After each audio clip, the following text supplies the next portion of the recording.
ინფორმაციისა და განათლების ცენტრის კონკურსია, რომელიც მიზნად ისახავს მასწავლებლებს საუმაღლოს გარემოს დაცვითი და აგრარული საკითხების სწავლების მოტივაცია და მისცეს მათ საუკეთესო გამოცდილების გაზიარების საშუალება.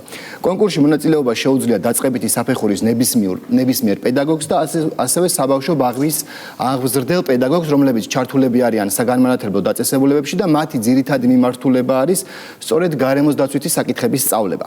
თამარ ალადაშვილი გარემოს დაცვითი ინფორმაციისა და განათლების ცენტრის დირექტორი გვერდია ბიზნეს პოსტის სტუდიაში და მასთან ერთად მწვანე ჯილდოზე ვცლად ვისაუბრებთ. მოგესალმებით, ქალბატონ თამარ, მადლობა გადაცემაში სტუმრობისთვის. დიდი მადლობა თქვენ მოწვევისთვის. მადლობა თქვენ სტუდიაში მობრძანებისთვის. თამარ, პირველ რიგში რომ გითხრათ კონკურსი მწვანე ჯილდო მე რამდენად ტარდება საქართველოში და რა არის ამ კონკურსის მთავარი მიზანი და ამოცანა? კონკურსი მწვანე ჯილდო ყოველწლიურად ტარდება უკვე ტრადიციად იქცა 2018 წლიდან. პირველად ჩვენ დავიწყეთ კონკურსი საბავშვო ბაღების აღზრდებისთვის 2020 წლიდან კი შეუერთდნენ უკვე მასწავლებლები, შესაბამისად სკოლები და ყოველწლიურად გამოვავლენთ ხოლმე ჩვენ მწვანე ჯილდოს მფლობელ მასწავლებელს, დაწყებითი კლასების მასწავლებელს და მწვანე ჯილდოს მფლობელ საბავშვო ბაღის აღზრდელს ან მეთოდისტს. მისი მიზანი არის ქვეყნის მასშტაბით, როგორც თქვენ აღნიშნეთ, გარემოს დაცვითი განათლების ხელშეწყობა, ასევე სკოლის მიმართულებით აგრარული განათლების ხელშეწყობა, რა ძალიან მნიშვნელოვანია და ჩვენი სამინისტროს მანდატიდან გამომდინარე პრიორიტეტი არის, რომ ხელი შევუწყოთ ეროვნულ დონეზე ცნობიერების ამაღლებას, მწვანე გარემოს დაცვითი და აგრარული ცნობიერების ჩამოყალიბებას, გაღრმავებას და ახალგაზრდა თაობის აღზრდას უკვე საბოლოო ჯამში.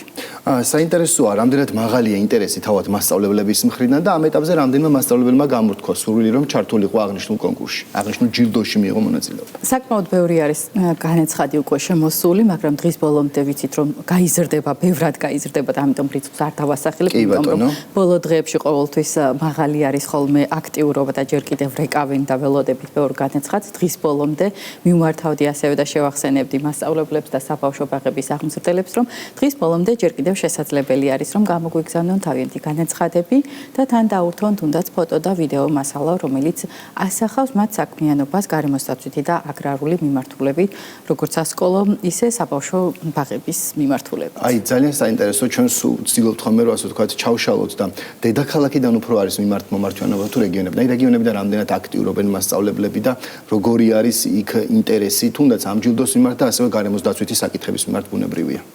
გუშინაც განვიხილავდით ზუსტად ამ საკითხს და მიხარია რომ თანაბარი არის მონაწილეობა როგორც მწვანე ჯილდოს კონკურსში თბილისიდან და რეგიონებიდან და ჩვენ გვყავს გამარჯვებულები ორივე მიმართულებით. მაგალითად, შარშანდელი გამარჯვებული სკოლების მიმართულებით გვყავს გორიდან, საბავშვო ბაღების მიმართულებით გვყავს თბილისიდან.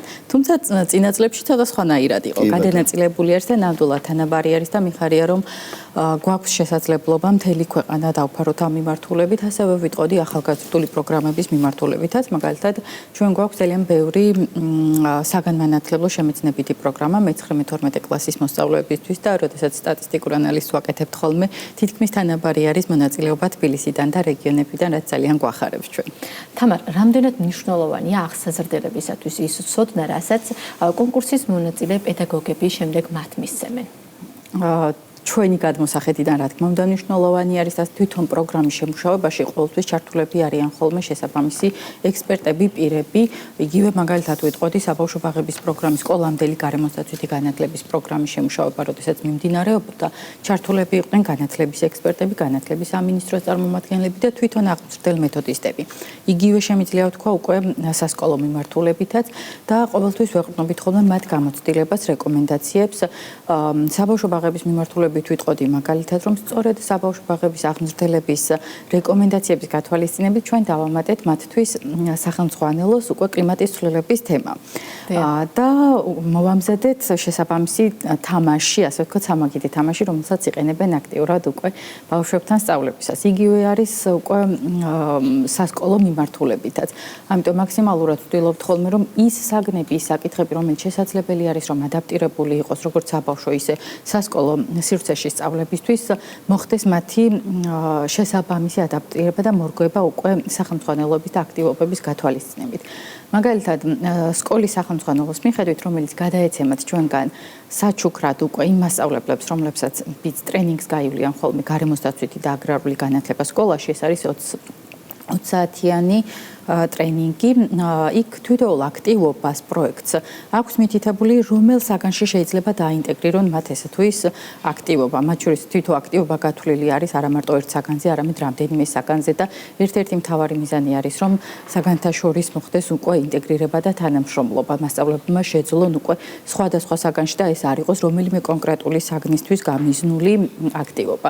ასევე მითითებული აქვს მაგალითად სირთულეებიც და შეუძლიათ პირველიდან მე-6 კლასის ჩათვლით მარტივად მოახდინონ უკვე მასწავლებლებმა ადაპტირება.